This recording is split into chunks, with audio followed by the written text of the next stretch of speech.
Okay, so today we will see the keyword driven approach. I will log into virtual machine.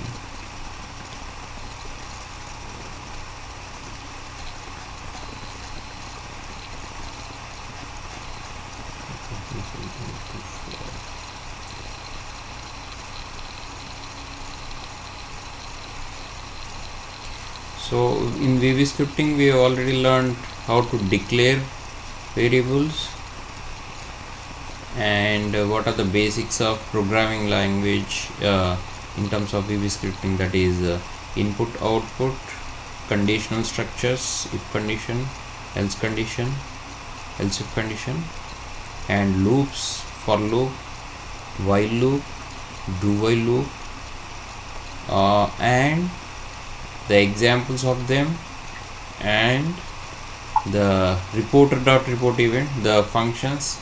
So basically there are three types of functions in QTP, that is test objects, I will show you, and then string functions we have seen length function, mid function, and split function, which are very important, which will come handy in your VB scripting in QTP. That is very practical for your automation purposes, whatever we learned. And then comparison operators, mathematical operators, logical operators will be used in the programming wherever it's required. And we have seen the repositories, how to make a local repository shared or global repository by saving it as .tsr, test shared repository file. Where do you see the repositories? Okay, I'll show you again. When did you cover that? Oh yeah, you were sleeping that time. Actually, you told the object repository. Yeah.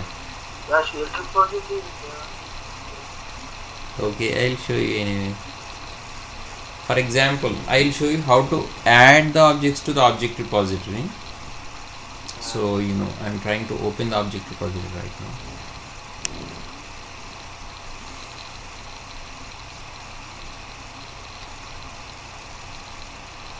The object will be automatically added, right? Yeah, if you record, automatically added, but if you don't record, if you already have the objects and you want to add just one more object, for example, your fellow automation testers have shared a object repository. Now you don't want to again start from the scratch, right? You take that object repository, and if you just want to add one object instead of multiple objects, so you can add it manually like this. So how do you add it? So here on the toolbar you see add objects to local, right? So you have to. How did you get the image? How did you get the object visible to your window? Okay, here there is a box, there is icon here, right here, object repository. Yeah, so you open from there, or you go to the resources and open from here. So shortcut and long cut. So okay, how to see objects properties using the object spy. So here is object spy, and here is also object spy, the detective icon. So that's object spy. Now I will show you that later, but before that I will show how to add objects to this repository from this application. So you just click on plus sign and click on which object you want to add. Only those objects you want to operate on, you add them, not the other. So which are not necessary, don't add them. So as soon as I click, the object is appearing here. Click OK. Now that only that particular object will be added to the test object. See, now you can use this in your programming. So how do you use this in programming? You can use this as you check the properties from here and use it wherever you want. But for descriptive, you don't have to go for the object repository. That is the advanced concept, so which we are going to learn soon. Now you have this object, you want to show this object in the application, then you can also highlight this object in the application. That means it will show where that object is. So see, so that is the. Now how do you make this local object repository a global one? So here export local objects, you click on that, Now whatever this is local for you will be global. So this time I am going to save it as qtp repository 2. So now this is global. Now take this file and give it to your other automation testers. They will simply, what they will do, they will have to simply go to object repository manager. Alright, then see this is empty. Now what they have to do, they have to open and they have to click on these files, one of these files. So let me take this file. It's simply a file. You can give it in a pen drive or put it in network hard drive or something. See, now whatever object I was having in the repository is appearing here. That means it's, I have just tried to import a global or shared object repository. Now you can also edit, enable editing. You can edit this as like that means you can delete, rename it, cut it, copy it, whatever you want to. Same thing goes with the checkpoints and output objects also. So here I haven't discussed about the object output objects. I will discuss later. So test objects and checkpoints, you know, already know what are they are. So now I'm going to close it. Now how do you check without adding an object to object repository? How do you check the properties of an object from the application? So this is very important from the descriptive point of view, descriptive programming point of view, because you don't want to add the objects to the object repository. Still you want to check their properties so that you can write your own coding. So let me show it to you. So just click on the object repository. Always keep in mind that you have to keep the application on the background so that it will pop up immediately, otherwise you will be searching for it. So it's right behind your application. That means before clicking the object spy, make sure that the application is on the front end. That's it. It will go on the background, again come to the front end. Hello? Yeah. Hello? Hello. Sangam, your voice got break in between. What you said? Can you speak like 1 minute back what you said? So, this is 45 seconds your voice was Oh, not- can you hear me now? Yeah, now I can hear you, but can you repeat the, can you go back and repeat that one? Yeah, sure. So what I did was, first keep your application on the back front end, then click on the object repository, object spy, sorry. Then as soon as you click, there will be a hand icon. Keep object spy on the top of while spying. So keep it on the top. Then click on this hand icon. Now your application should come on the background. Now it is not coming because it's right behind your object spy. So now you have to close it again. So always make sure that, because object spy always opens in the middle of your computer screen, so just put it aside. Now open again, click on the hand icon. See, now you can conveniently capture the object properties, not the object itself. So I just want to see the properties of a agent name objects. Just click on it. Now immediately you can see its class name, WinEdit. Class name is the type of object, WinEdit, WebEdit, whatever it is. Now its attached text is agent name. This is important for your descriptive programming. So whatever is important, you can keep it. Now if you just want to copy it, right?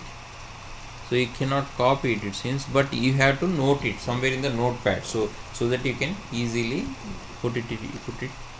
Yeah, you can copy it from here. That is a problem.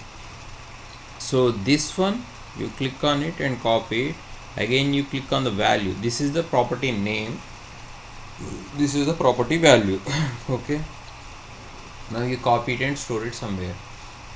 So like this, attach it text, that's the property name. Open a notepad, keep maintaining notepad file for this purpose, so that you can easily put it.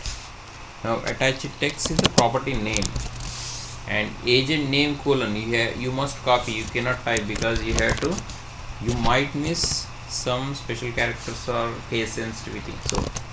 So likewise, this is the properties. In operations you already know what to do with WinEdit. You can always set, or what to do with the button, you can always click.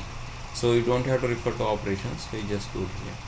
So these are called identification properties. So always go for the identification properties, because using these identification properties you can make QTP recognize those objects, identify those objects, and do some operations on them. So now I am going to close it.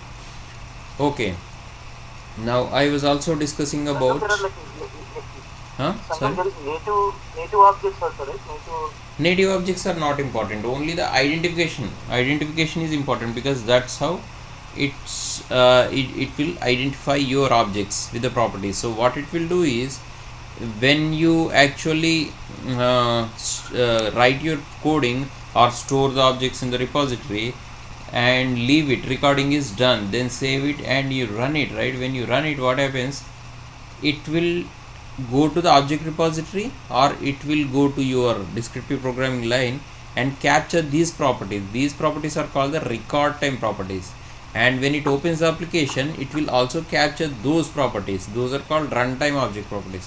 It will compare both. Only if both are equal, then if you say click, it will click whatever operations you do, otherwise it will throw the error. So that's what happens in the execution time.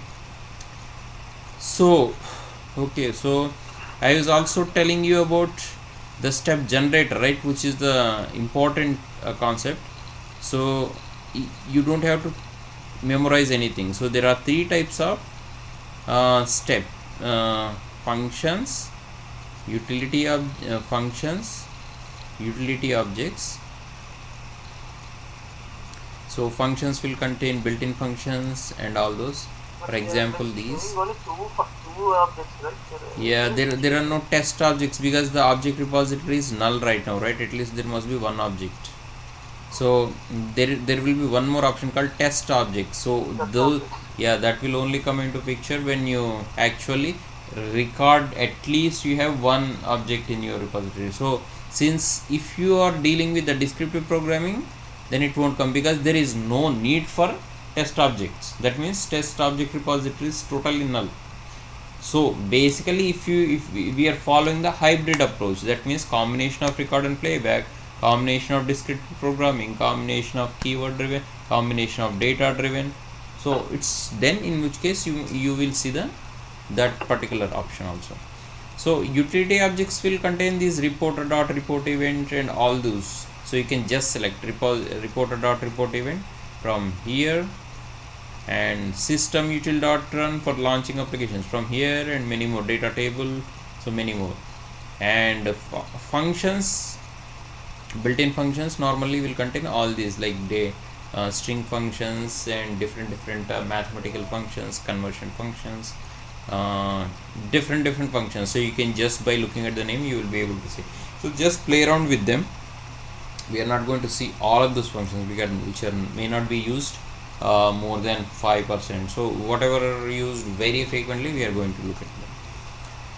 So now we are going to look at the keyword driven approach. So I have named this particular test as a keyword driven, right? So at a time you can open only one test, but at a time you can open any number of libraries. So for keyword driven, you need to have the library.pfl also, library, some kind of library. So I have created library also. Now what is the library for? Library is for writing the functions, reusable functions, and keyword driven is for calling them. And so majorly what you will be executing is the test, this one, not the library itself. So then how does this test know that this library's functions will be called? So in that case, you have to associate library with the keyword driven whatever test. So which we already did, we just associated. The library is already associated with the keyword driven, so that's what it says, because it's already associated. So now, so we have associated here. And okay, we have already discussed about step generator, right? I just showed you functions, utility objects, and test objects. So we will move on. Okay, one more thing, how many types of functions are there? In case you are writing, before writing functions, you need to know little bit about functions, what types of functions are there. So every function has arguments and written part. Okay, so now not every function has these too. So a function which takes arguments but returns nothing, a function which takes arguments and returns some value, a function which does not take arguments but returns something, a function neither takes arguments nor returns something. Okay, so these are the four types of functions we have. So each example I have given on the right side here. A function which takes arguments and returns nothing will look like this. That means function arguments are x comma y. X comma y can be any data type. So since it's string or integer, it's just dim data type. So the example will look like this. A function returns something, accepts something will look like this. That means function, you are passing xy values and it is returning z value. So that's how it looks like. And a function doesn't take arguments but returns will look like this. That means the function doesn't have any arguments but returns something, and function doesn't return anything, doesn't take any arguments, so it will look like this. That means it's void, return type is void and arguments are also none. So these four types of functions are we will be using. These are the only four types, so there are none. Even if you take any programming language, Java or something, there are only four types of functions. Okay, now let us see about simple function. This function is called built-in function. It's not a user defined function. So if you look at this is an object, system util, and this is a method is function. It is taking two arguments. So which category this particular function falls into? Can anybody tell, looking at the board?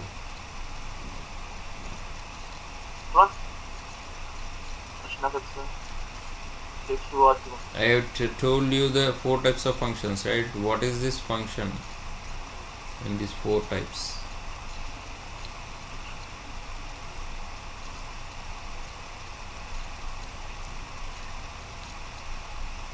First type, because it takes arguments but returns. I have confused again. I mean, it was wrong. That's right. Okay, so this is accepting arguments x comma y but not returning anything. It's just doing some job. So it's a first type of function. So yeah. Actually, you said like some are like the user defined functions and some are like system. Actually, the QTP has some basic functions defined, right? Right. So how to like if somebody writes a function, like how to discriminate between a user defined and anything like that? Yeah, that's a good question. Like if somebody there is a big code and it's having lot of functions, so yeah, sometimes is that a user defined one or the UTP defined, so that is there any like there any basic thing that if by seeing that you can say this is user defined? okay. So in that case, your library should have the definition for that function. Then it is called user defined function. This system util.run is a built-in function. It's not just by looking at that you should be able to tell system util.run. So always in the keyword driven you will be using the system util.run or whatever, right? Like this. So I'm going to write here system util dot run, right? So I'm directly calling this function because I don't need to have defined it explicitly, because it's already defined. It's a built-in. Yeah. Because I know already, I have been using QTP for so many years, so I know. Now if you want to have some function called add x comma y, right? Add addition, let's say addition x comma y, I want to add it because it's not built in. That means you have to define it explicitly in the library. So quickly you have to come here library and you have to define that function, or it must have been defined already. So that is called user defined function. So here it's not turning bold color, right? That means it's not built in. There is no keyword for it. Basically functions are keywords. That's why you call this methodology as keyword driven approach. Keyword means function here. So this function is not defined yet. It's not built in. It has to be defined. Then it will be called user defined. And the above function system util, it's already a function. Run is a function. System util is an object. Since as soon as I typed it, it became bold. So that's how you recognize it. That's easiest way to recognize it. Okay, now we will try to launch an Internet Explorer with an URL. Okay, because that's what this does. iexplore.exe actually. And second argument you just separate by comma. See, as soon as I put comma, it already showed the tooltip. Run, file, and its URL. Let's type www.yahoo.com. Okay, now it must launch the Internet Explorer and open the website. So let us try. If it throws an error, we have to rectify it.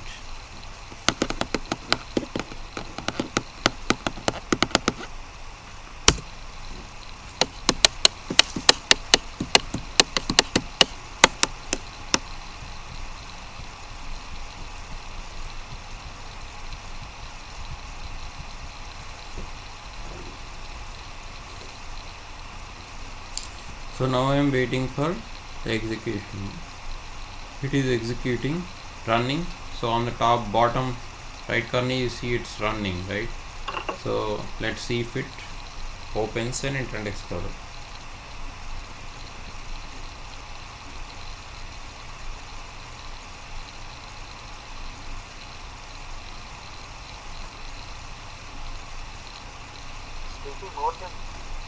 Okay, it is opening actually. There is a time delay between QTP and application. The QTP already ran it, but application is still running it. So that's called synchronization. So I'll tell you how to deal with it. But it is opening very late. It already passed the command, right?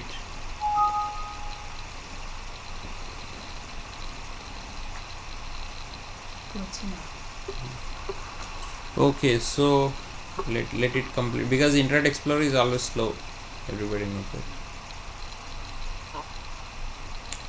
Okay, so test results is also opening, because only after opening up completing the application execution, the test results will open. But by this time the QTP is already executed the particular line or lines. Okay, however you can see right from here that it is a pass. That means whatever we executed, it is successfully executed.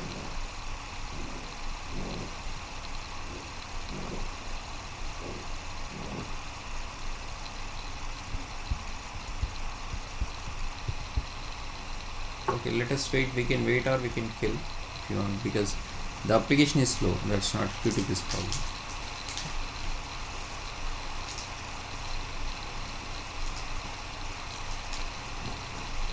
That too, this is VM website.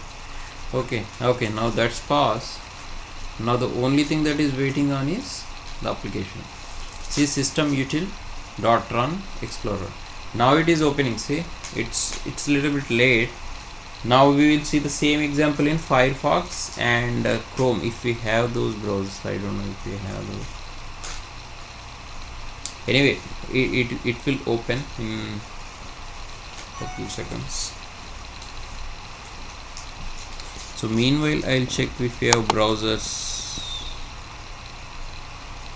Firefox is not there and Chrome is not there in the virtual machine. So I will just show you the syntax, the example in the QTP, but you can try it when you install it.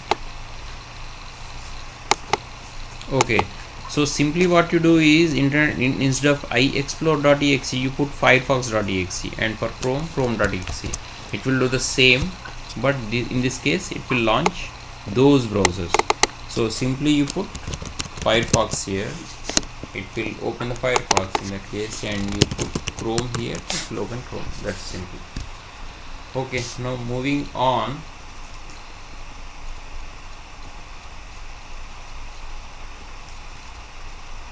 So you can also use this code for opening a URL, but that's not instead of one line, system.run will take care of it. So instead you don't need to open wscript.shell and everything. So that's done. And keyword driven approach for automation. In this approach, tester, I already told you what are the three. First and foremost, you need to follow three steps. That is, as soon as you are given the documentation, manual test scripts, you have to go through them and identify the repeatable operations in the project, log in, log out, and stuff like that. Then only you start recording or do the descriptive programming for these repeatable operations, used defining as a user defined functions with unique keywords, for example login, whatever. Then convert manual test case into automation program using these keywords and add the checkpoints. So that is the overall approach for the automation. You have many, but majorly three. Now let us take a test case. For example, test case says verify total price is equal to price of each ticket into number of tickets for an existing order. Okay, now in the application, how do? You simply log in. I'll show you manually one. Always is better to see it manually once. Now it logs in. Oh, now you know it takes some time, so you have to put some timeout.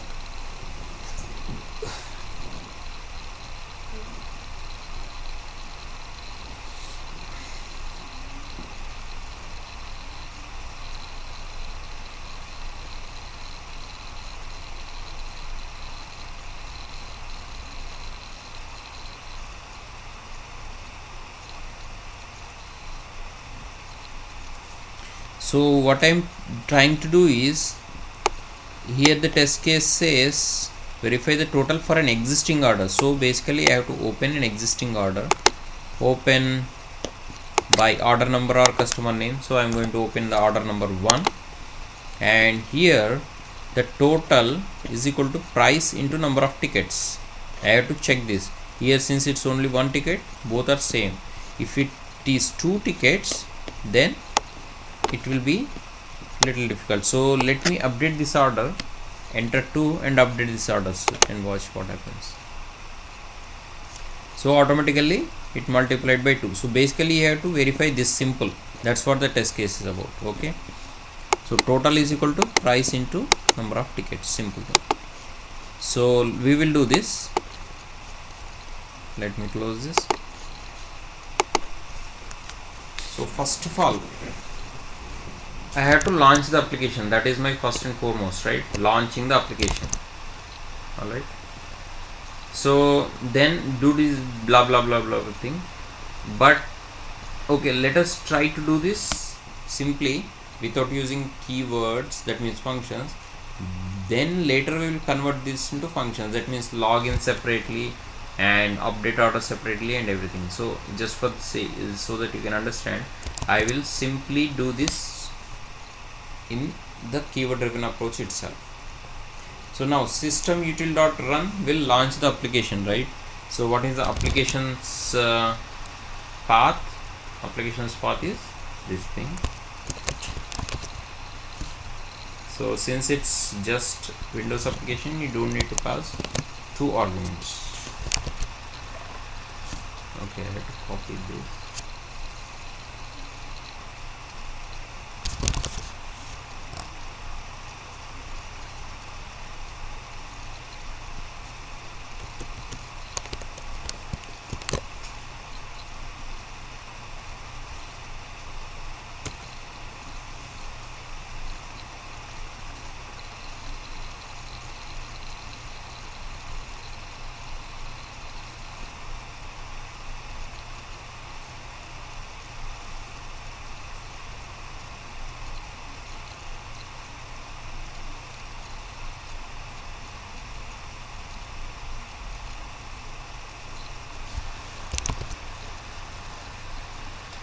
Okay, then what you have to do?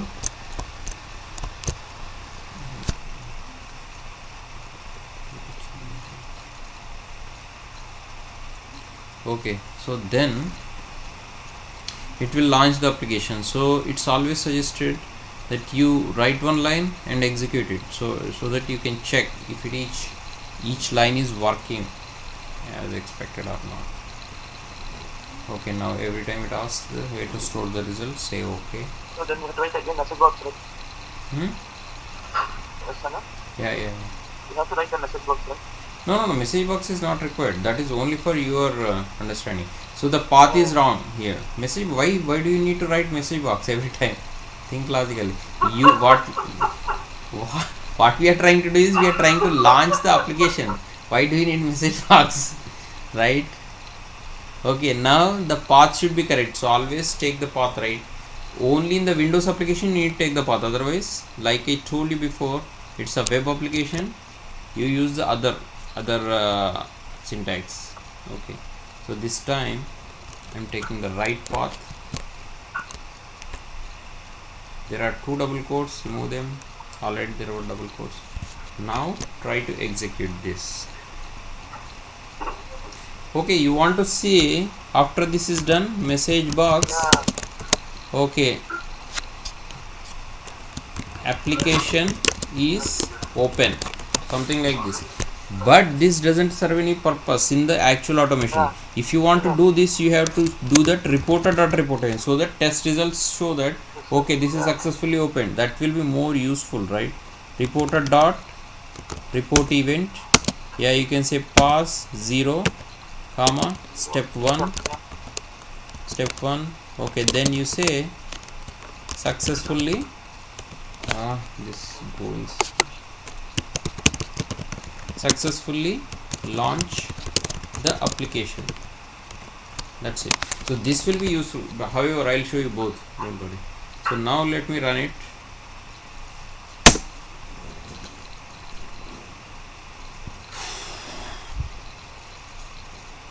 Okay, so successfully launched, and you got your message box also, and then it will show the same in the report also. That's more important. Report is important, not the message box.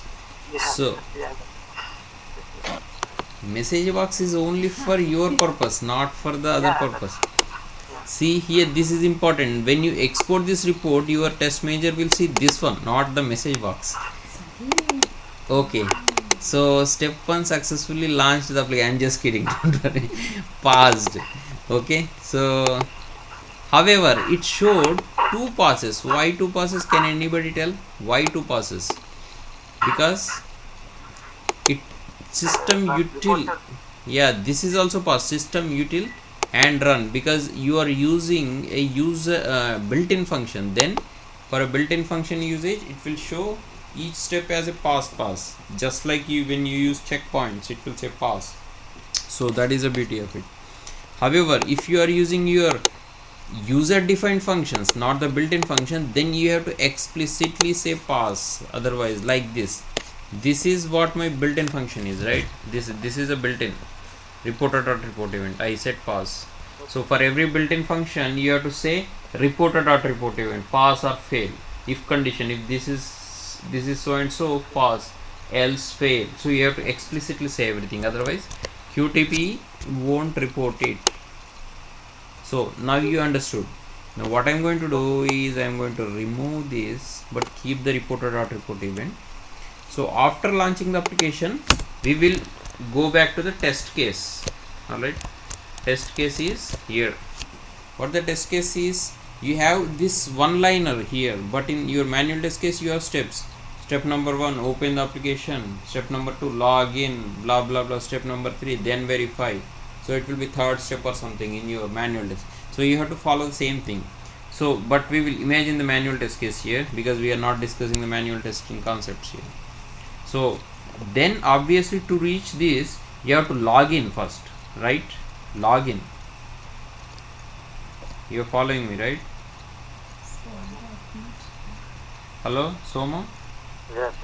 Okay. Yes, sir. So here we have recorded the whole script. Simply we have recorded. Okay, do you want me to show the recording or do you want me to show directly descriptive? Are you ready for descriptive right now? Can you show recording once more? Okay, so I'll show you the recording also, and then only descriptive. So it's both are important. Okay. So now we are going to do the login portion. So what I'm going to do, instead of creating a function called login in the library, which I will later, but first I'll do everything in the test itself. But I'll just put a comment so that you know how to distinguish between different modules. These are the different modules. First, what I did, first step is launch application. Then I'm going to log in. Now for login, what I have to do, simply I have to record. Since I am showing the recording, I am going to record it. Record run on the any open browser or Windows application, on any open Windows based application. Now I am going to OK it. Then this is already open, so what I am going to do is I am going to record it here. So enter the username, agent name, then enter the password, Mercury, that is, then click on OK. So 3 different operations for login you have to do. Simple, that is done.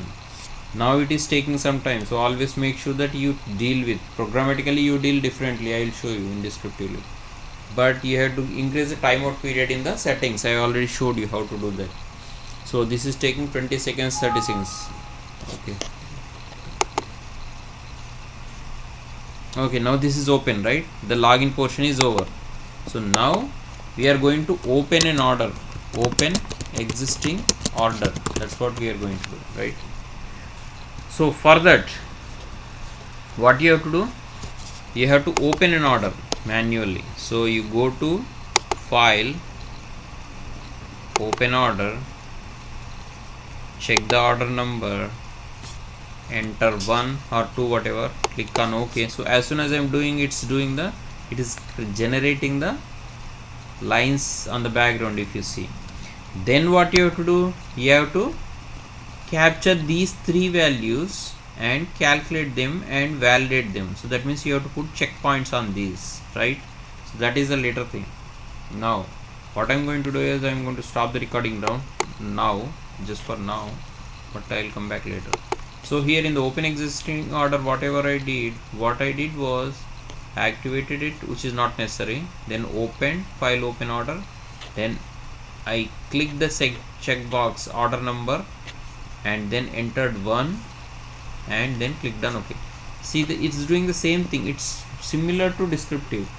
Window parent object, its property value dot child object, its property value dot method winedit.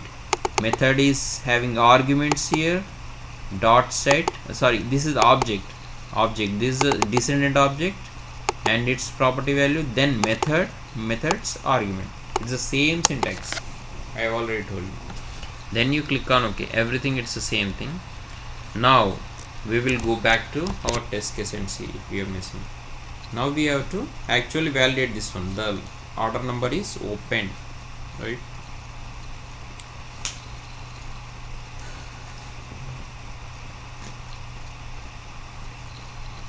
Okay.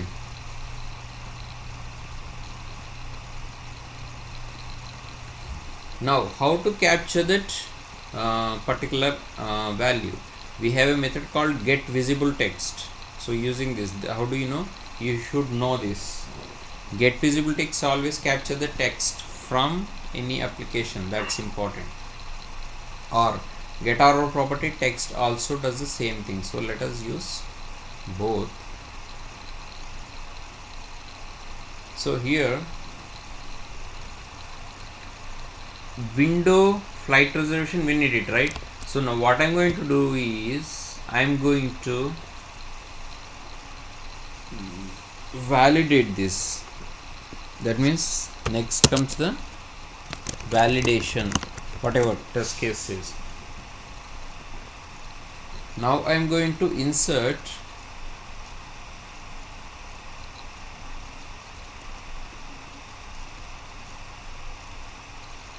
insert step generator.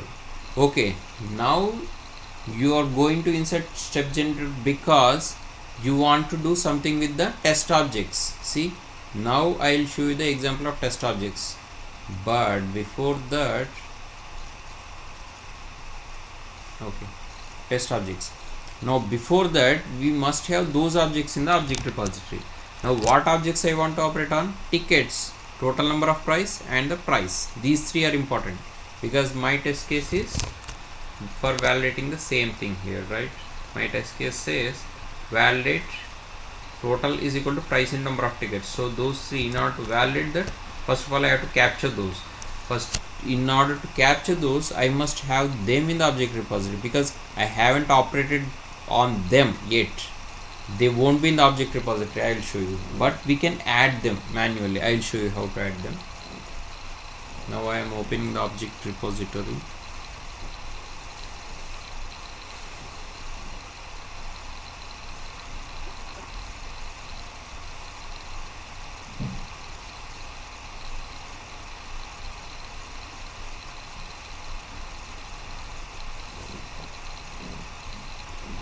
Okay, see, you expand the flight reservation, only open order and menu are there because those are the only you did the operation upon, right? You opened the order.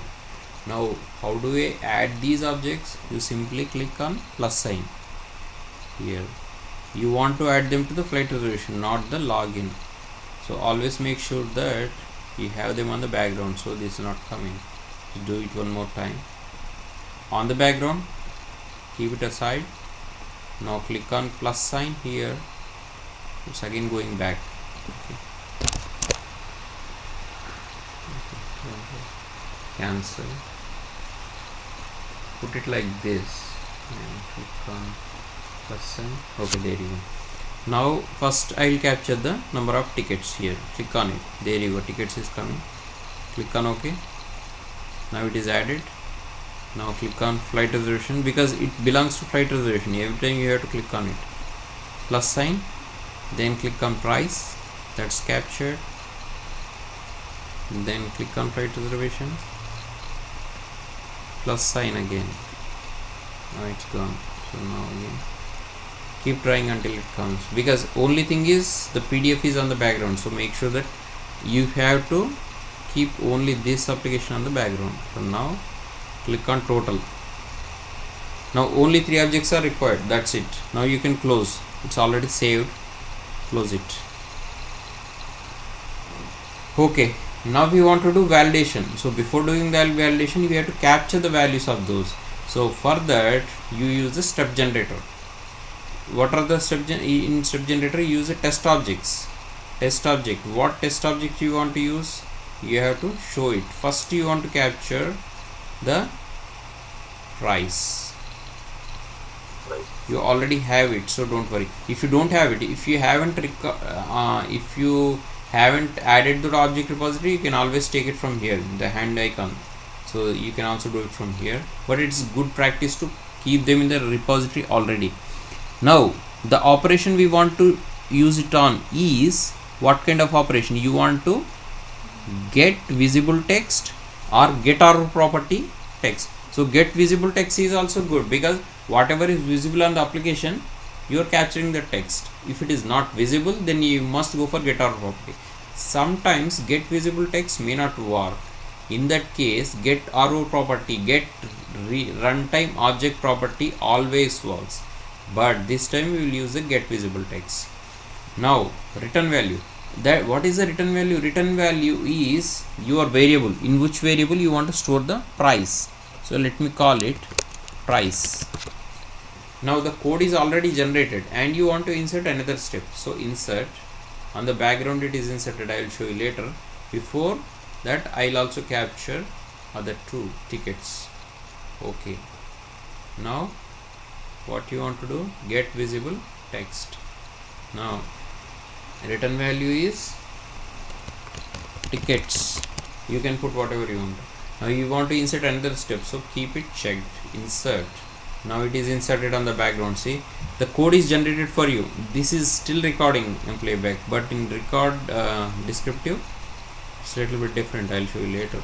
Then total, okay, then get visible text, then you return value, because this function also returns something, so that is the thing about this. So this one is total price. Okay, now you don't want to insert any more steps, just click OK. See, so now what it is doing, windows.winEdit, I am taking the price value, get visible text, and store it into the price variable simply. That means the price variable will contain $312 including $sign, that's a string. If I run here in debugging mode, I showed you already, right? In the variable section it will show this value, and tickets will contain 2 and total will contain $624. So but here you cannot compare this because they have the $sign. You have to get rid of. So how to get rid of $sign from a price amount? How to take a substring? I already showed you. Price is equal to how much? $312, right? I want to get rid of $sign. How do you do that? I already,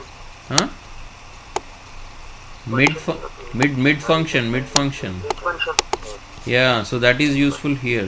So price is equal to mid of what? Again price, starting point is 2 and length is, we don't know how many, so I already told you dynamically how do you do that. Length of price minus 1, so that means you are just taking a $sign. Whatever is left you want it. Oh God. Okay, so that will hold. Now the price value will hold what? Just 312.00 without $sign, so that you can compare, calculate, you do mathematical operations with it. Now tickets is, it's just 2 integers, so don't worry about tickets. Now total, so total also we have to get rid of the $sign, right? So same thing, mid of total comma 2 comma length of total minus 1. That's it. Now we can simply compare. If total is equal to price into number of tickets, then pass, reporter.reporting and pass, else fail. Simple. Now everything becomes simple, everything is on the plate, right? Now let us go and check if everything we have on plate or not. So since we are not defining option explicit, we don't have to put dim. So if you want, that's a good practice. So we have used this. So simply we can just check the values using message box or debugging mode, that's later. So simply what we have to do is, we have already done this, price and total. Now validation part comes. Okay, now we have to simply compare total is equal to price into tickets, right? Then I will say message box and reporter.reporting, else fail. But total and the price are having .00, right? That means these are the floating point objects, not the integers. Total is an integer, so you have to make typecasting. So CDBL is a function which actually converts double to double. This is actually floating to double. Double is basically integer, so double is a little lengthy integer. So basically you, in order to do operations, mathematical operations between two floating point and integer, you must convert the floating point into double. So what are those? How do you do that? How do you know CDBL? You don't know anything, right? So in which case always you have to go to step generator. Step generator is very useful. Now you have the functions here, right? Now check CDBL. Shortcut for CDBL is convert to double. CDBL, this is the function we have to use.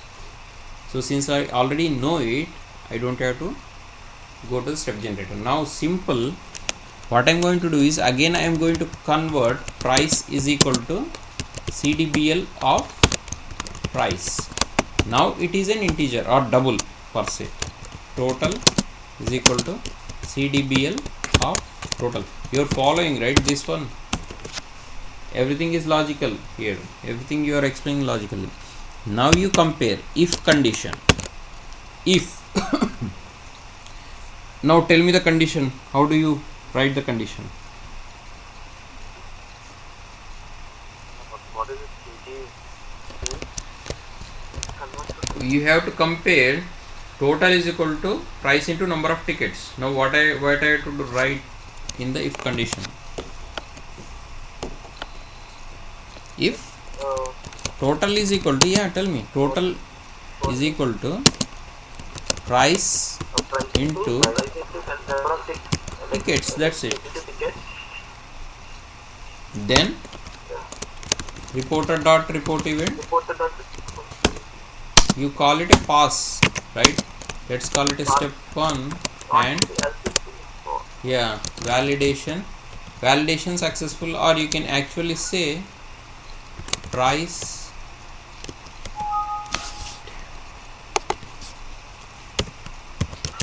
is equal to tickets, number of tickets into, sorry, the total is equal to price into number of tickets. Okay. Else what you say? You simply fail it. So this is the bottom line you follow. Then in this case you say 1 and is not equal to, you can say not equal to. Instead of writing this, not first you write success, so you know exactly what's going on. Fail, so you know what is fail. Not equal to symbol I have written, so don't worry. Okay, now let us run this. If it runs, that's fine. If it doesn't run, that's fine. So else, the syntax is correct or not, I'm just checking. Okay, now let us run it. So before running, to make sure that this is closed. So if you want to close this automatically, you can also close this simply. We will do that later. So closing part, how to do it programmatically. Okay, so that's the whole program. It looks little complex, but if you understand, it's very easy. So you have to logically think everything.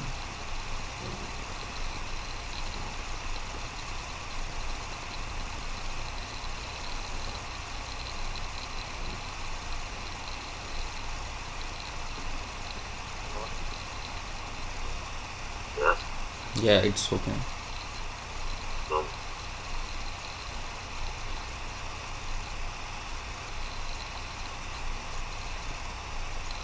Okay, now login is executed. Now it is waiting for the next line, but it can wait for 20 seconds because that's a timeout period.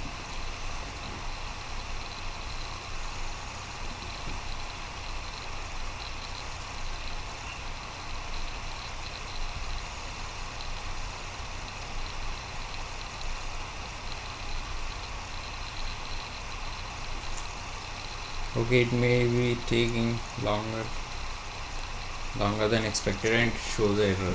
Okay, so because we have to increase the timeout, it is environmental issues, these are called, because it's taking activate. Before activating, it must open the window first. So let me stop it.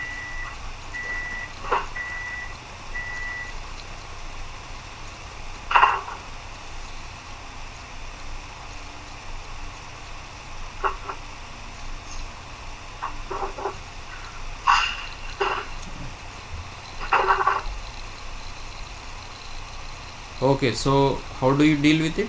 You simply go to settings and change. There will be option called, in the run option there will be option called object synchronization timeout. So 20 seconds were not enough, so make it 40 seconds because it may not go beyond 40 seconds. And this time it opened, but it was too late. Now run it again. So it should, even if it is too late, it will wait, the QTP can wait till 40 seconds only.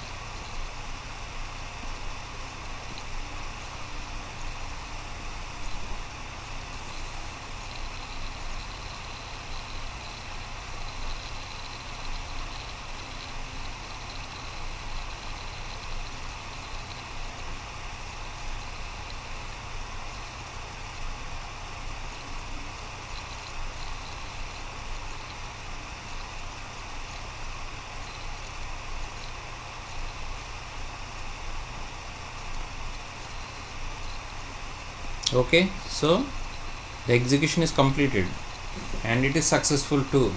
So let us check. Expand all. Directly go here and it says whatever I have written there, right? Success. Total is equal to tickets into price. Passed. Now how many passed? 3 passed. So first one is system util, second one is run, that's for sure. Third one is, which one? Third one is actually flight reservation. Flight reservation, that's passed. And the validation portion is actually it's user defined. So you have to explicitly say it's passed. That's what I did. Step name and it's passed. So this, if you understand this, you have understood the whole record and playback approach. This is mostly used repeatedly.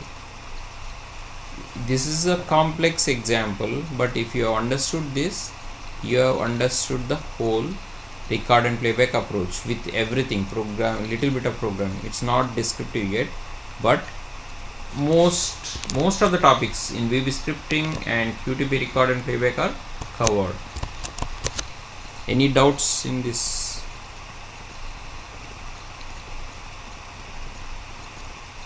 Hello?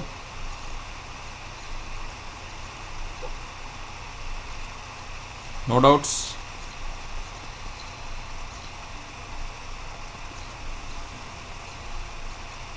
Hello? Can you hear me? Yes, sir. Okay, so you have to Yeah, I tell. can hear. Okay, are you sleeping? Somu. I don't know. Somu. So is sleeping? No. I got you. Hello. Okay, you are awake, right? नींद आ रहे. नींद आ रहे? Okay, don't worry, I will stop shortly. The test results window show the following: utility objects operation pass or fail, test object operation pass or fail, done, and checkpoints pass or fail, and report events pass or fail. That's what it did, right? So basically this is what it shows in the report thing. Utility objects, whatever you use utility objects, it will show pass or fail. That's what system util dot run to pass. Test object operation, click set, it will just show done. So no, it simply considers it done. Checkpoints, it shows pass or fail. Already we have seen. Reporter dot report event also shows pass or fail. That's what we have incorporated this time, right? Now that's same example we will see it in a different approach. That means keyword driven approach this time. Okay, so let's see descriptive approach.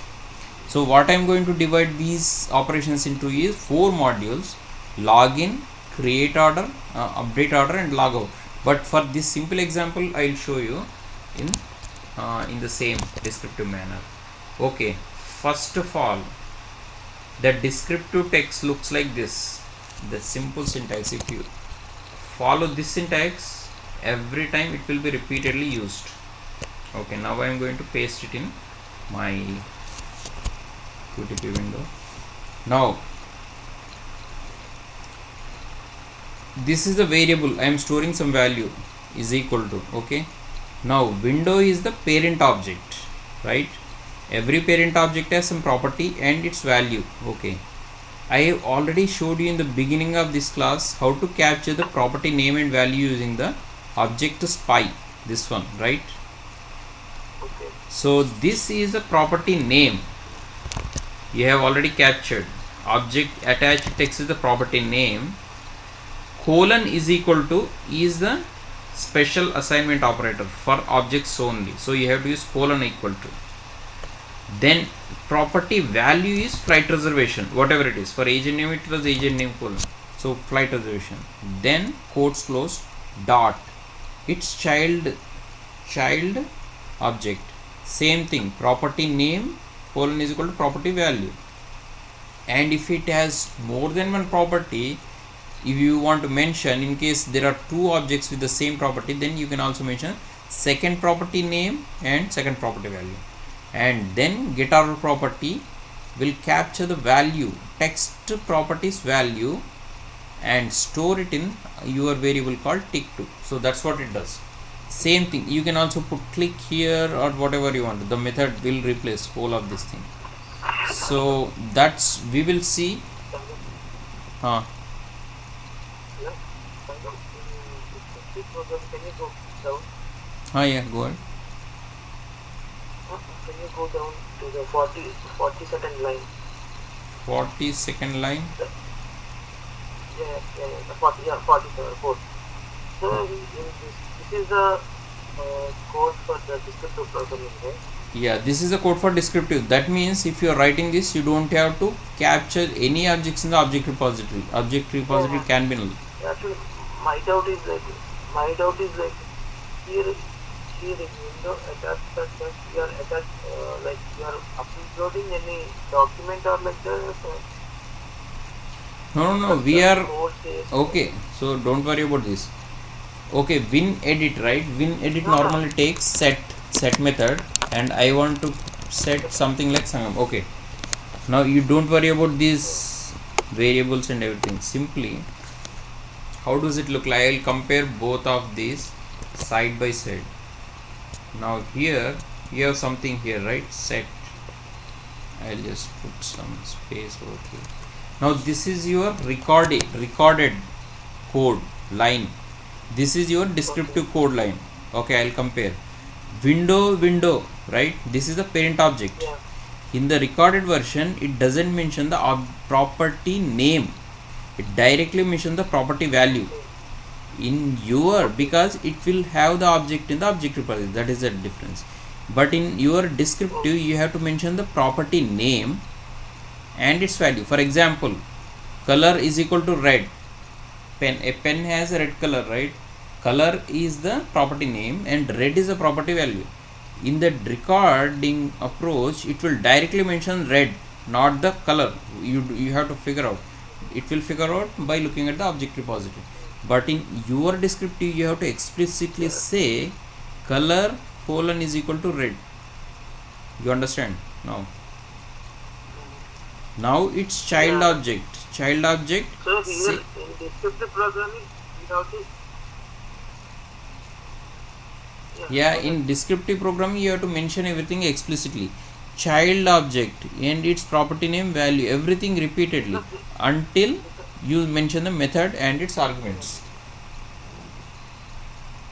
Yeah, because like there is no object repository here in the Correct. programming, we have to mention everything. Correct. And one more Exactly. thing is my doubt is that in descriptive programming, the lines of code will be reduced, right? The lines of codes will be Reduced. descriptive. It's and I don't think so, because lines of code is same thing. Here, this the length of the line is little bit more in descriptive, but does it matter? While writing the code in descriptive, it takes more time, but execution will be faster. Whereas recording is faster, but execution takes time, because every time QTP has to compare the object repositories objects and application objects, so that will take time. In this approach, in the descriptive approach, tester will take more time to record, more time to write his code, because he has to think everything, he has to capture the values and see. But runtime, since there is no object repository here, it will do it very faster, 4-5 times faster, so your execution will be faster. That is the reason why companies prefer descriptive approach rather than the record and playback approach. Okay, now now I'll finish sooner. We will start the descriptive approach later in the next classes, but how do you make it module driven? Okay, I want to divide this login, open order, validation into separate libraries. We have created library right here. Now I want to create a function called library. Create a function called login.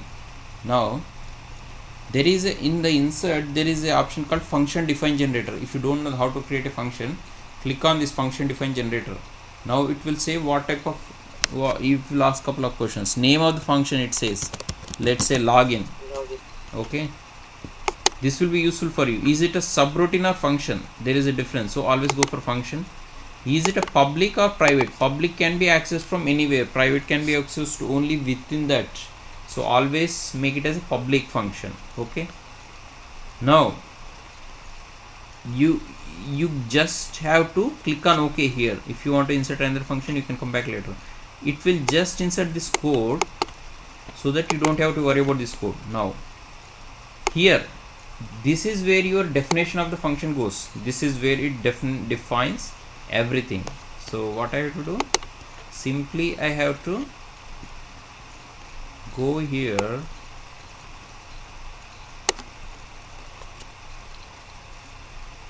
cut this code and put it here. The function body goes here. See, now this becomes my login function. I can call this any number of times. If in test, if I have any number of tests, I can just call it instead of creating it. I'll create only one time, call many times. That is the advantage of this one. Now next one, what I need, login we will call it later. Okay, so I am leaving it that empty. Now here, call login function later. I am just putting a placeholder there. Okay, now come back here. I want to create one more function called open order. So that's my open existing order function, right? So basically what I'm doing is I'm creating functions for the existing operations. Now open order. So just click on OK, it will create open order. Now simply I am coming here. Okay, the comment symbol is code, not the, that was in Java.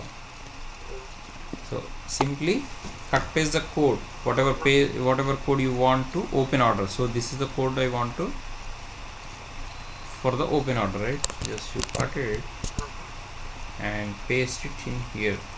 So this is your second function. Just remove the extra lines. Programming is more module driven, right? This is still not module driven. Module driven is different. This is the keyword driven approach. Keywords. Okay. This is called a keyword. Programming, everything you are creating in functions and you are calling them. Right. Yeah. Okay. Modules are different. Actions. Modules are actions. That I will tell you that later. It is similar to keyword driven, but it's little bit different approach. You have to use that for a separate specific purpose. Whenever you want to repeatedly do some operation for login, such as login, you always go for the function instead of action or module. So now we have created two functions. Okay, now simply what I do, I'll call the open existing order function here. Later I'll show you. Call open order function.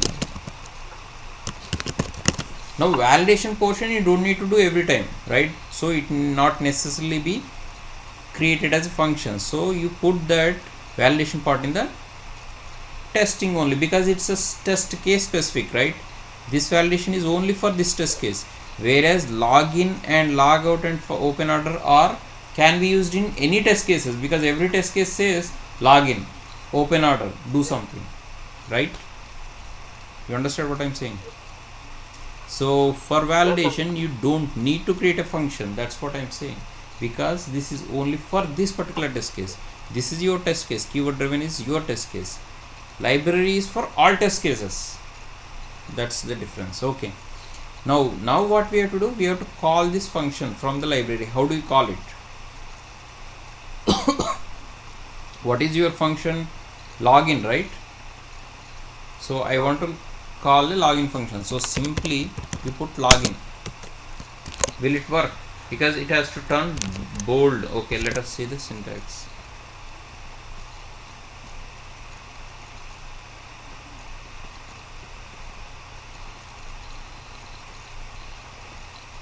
Okay, now we have to do test. Go to set test settings and associate the function libraries with the test. Let us see if it is already done. So go to settings, resources, go to resources. Library is already added or not? Just check. It is already added, right? So there are two libraries apparently. So let me make sure it's correct, but QTP session has one library and this is another library. Okay, now what I'm going to do is I'm going to remove. For example, you don't have anything. Okay, now how to add a library? Simply click on plus sign. Instead of right clicking here and associate, I can also do it from here. That's what I'm doing. Click on the browse. Now it is going to open, because library is a file, right? It's a file. I have stored it somewhere. Where did I store it? I stored it in the here library.qfl. This is my library, and just click on open, and it says the following path exists. Do you want to take relative path? Say yes. Relative path is something which already known. That means HP, QTP, whatever. That's all relative path. Then you have created your own new folder, QTP session. So that becomes set it as default. That means it will be used by default. Then click on apply. Okay, now it is associated. Now after associating parameters, you can also mention the parameters. So let us create some parameters if you want to.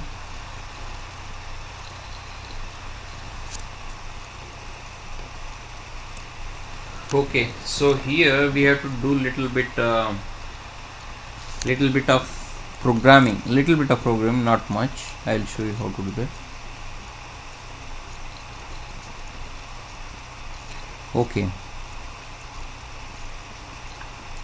all right. Public function login, right? Then we are calling directly login. Okay, so you don't need to wait for this. Will also work, but what I want to do is I want to enhance this script by entering your own username and password. So that means if you want to log in with different username password from the test itself, you can just change it here instead of going to the library function. So let us try to do that. So you simply have to, what you have to do, you simply have to, that means you are hard coding. yeah, that means right now it is hard coded. I am trying to parameterize this. That means parameterizing means I am making it more generic. I am making it more generic. So let me just enter the agent name and password. So password can be the same thing, because password is Mercury. I don't have to change the password. So here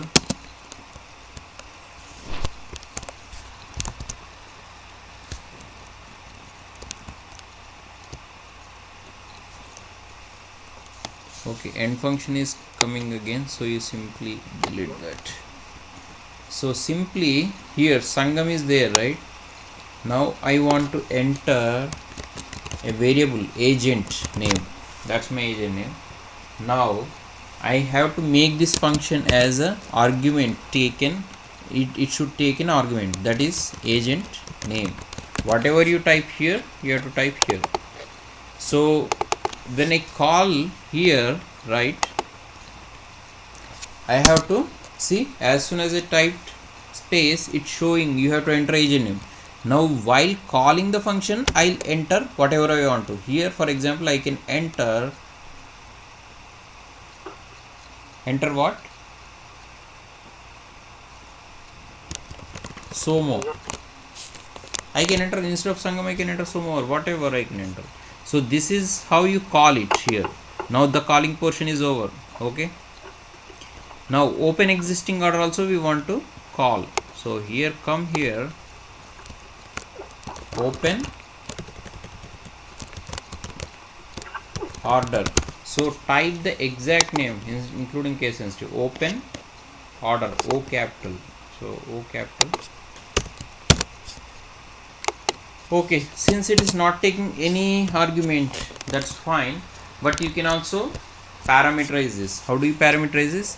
I can just enter an order number instead of order number entered hard coded. I can enter it from my calling portion. So where is the open order function is defined here? This is the one, right? Now here this is the order number. So what I'm doing is I'm parameterizing. Right now it is hard coded with 1, right? Order number, I just parameterized it. So in such case you have to put an argument here, order number.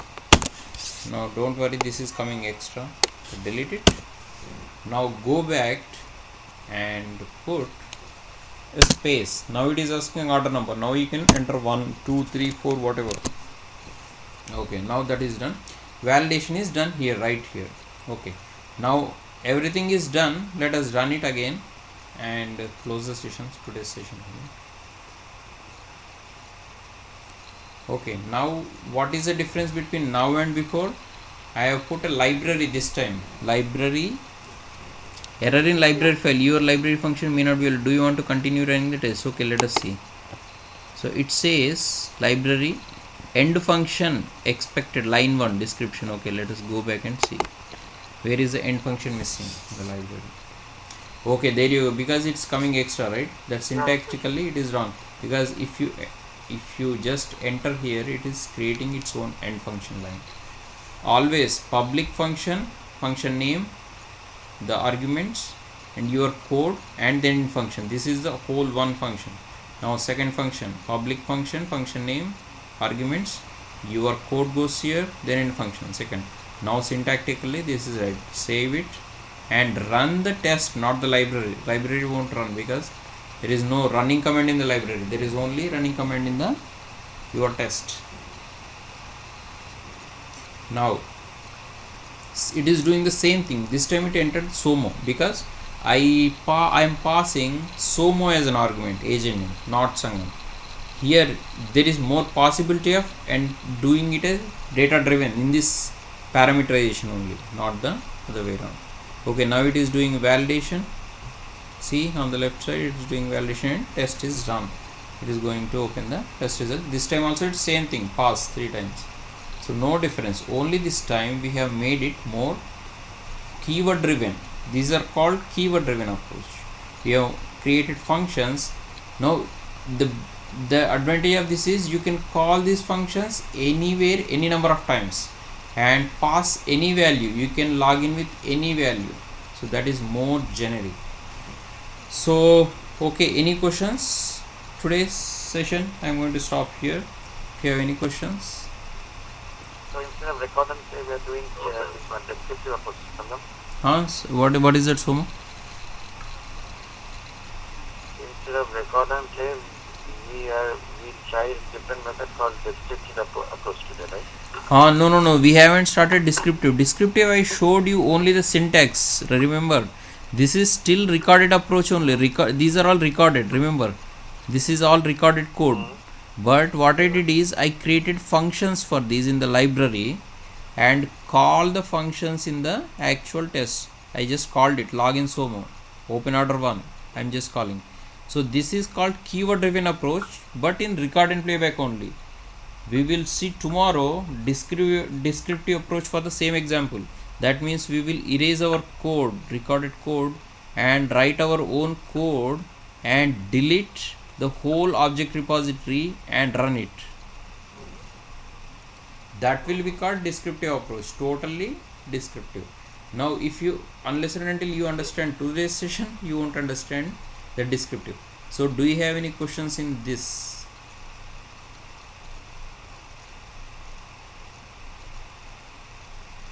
So go over it one more time then. Okay, see you tomorrow. Tomorrow we will see module driven. Tomorrow, do you want to start a little bit earlier or something? Tomorrow is tomorrow. What is it? Want to start a little bit early? No, it's the same thing, Or right? like the same time, 9:30? Yeah, 8 o'clock we can start. 8 o'clock, 8:30 at least. But you can just give me a call. So if I'm available, we can start right away. Can you send us this one, Sangam?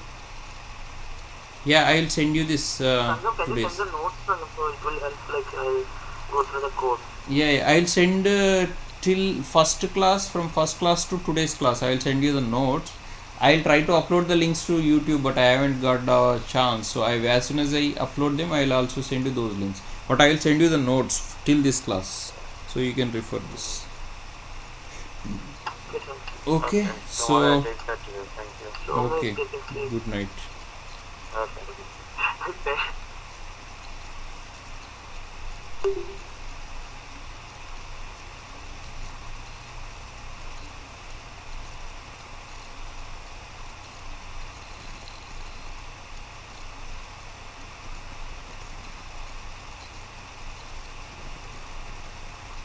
Yes, sir. So